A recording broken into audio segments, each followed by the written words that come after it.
Hello, this is Robert Radford with 50 Years Chess. I'm bringing you another Congress game from the Bristol Winter Congress in 2019.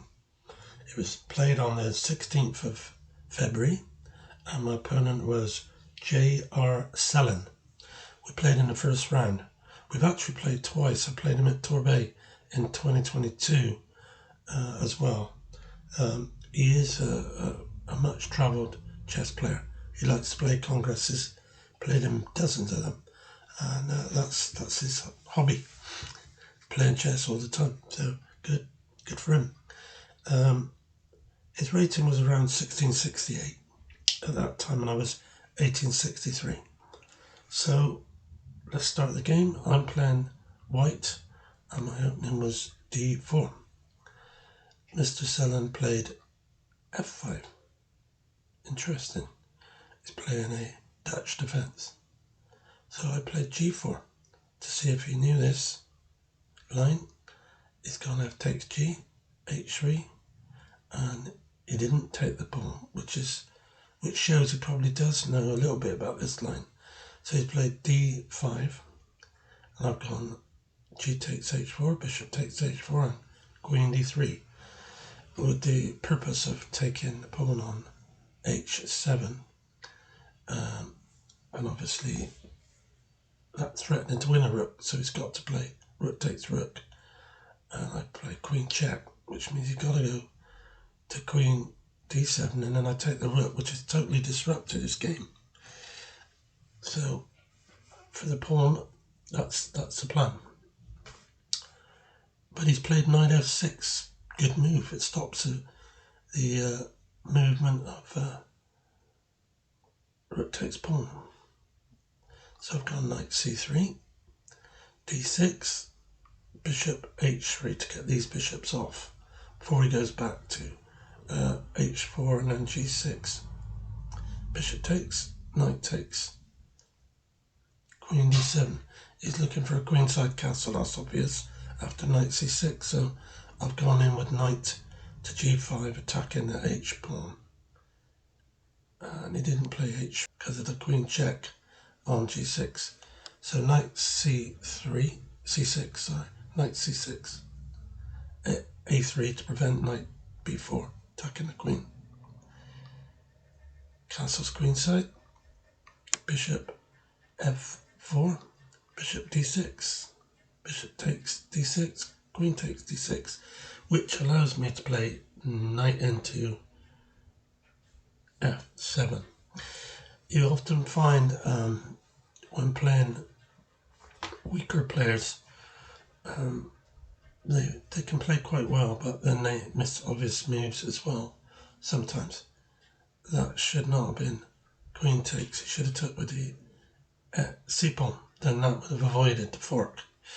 So he's gone back to e7, knight takes rook, queen takes rook, castles. So I've got the advantage because of the exchange of having two rooks, queen and knight against queen rook, two knights. The extra pawn he has doesn't mean anything now. So he's played h6, so I can't take it.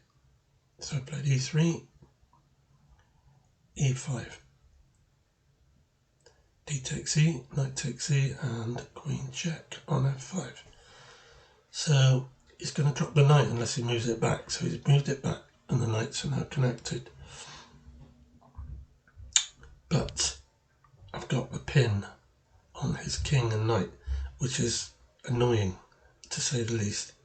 So I've taken that pawn, got my pawn back on d5. He's taken, and I've taken with the rook, so it keeps that pin on him. Otherwise, you could just move the knight away and we'd probably have a big swap off and it'd be looking drawn. And I don't want to do that because I would have a rook against the knight, which would win in the end, but it'd take a long time. So he's gone queen e7 to get his queen off the pin of the rook. I've played e4. And he's played g6, which is interesting. He wants me to take the pawn so he can get some activity with his own rook, probably rook c8 or rook d8, I'm not sure. But I'm not going to take it anyway. I want to keep that pin on. He cannot move the king, and he cannot, that knight, keeping that knight there is getting me a lot of joy.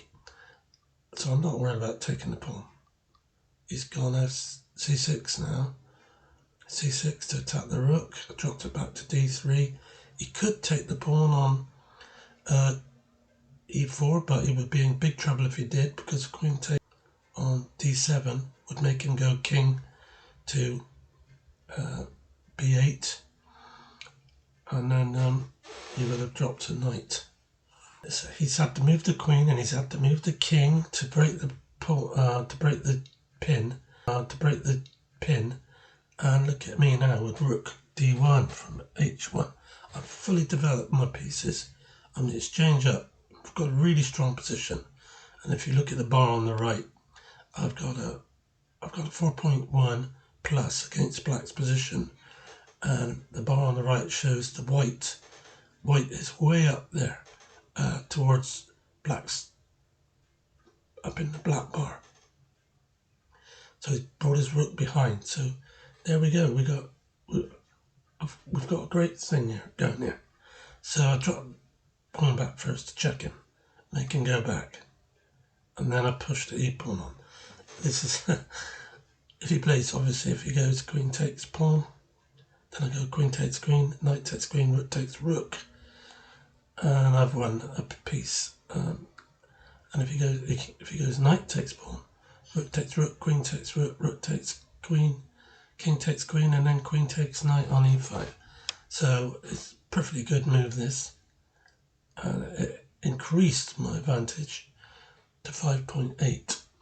So he's played queen e6. This is his swan song, really. He's trying to get in on a2. So I just moved my king across, and then he's gone back because it didn't get him anywhere. But I don't know why he went back, really. But perhaps because he knew I was going to play rook d6. So at this point, Mr. Sellen had had enough. He knew the game was lost. I've got 6.1 plus with white against black's position. There's no coming back from this. So that's it. Mr. Sellen resigned. And it was interesting because this was the first game of the tournament. And I won the tournament the previous season. This particular tournament. The Congress, and I was very close to winning it again on this year, but for one game which I lost to a very young man, and I mean very young. He was probably about 9, something like that, or 10, and I lost to him.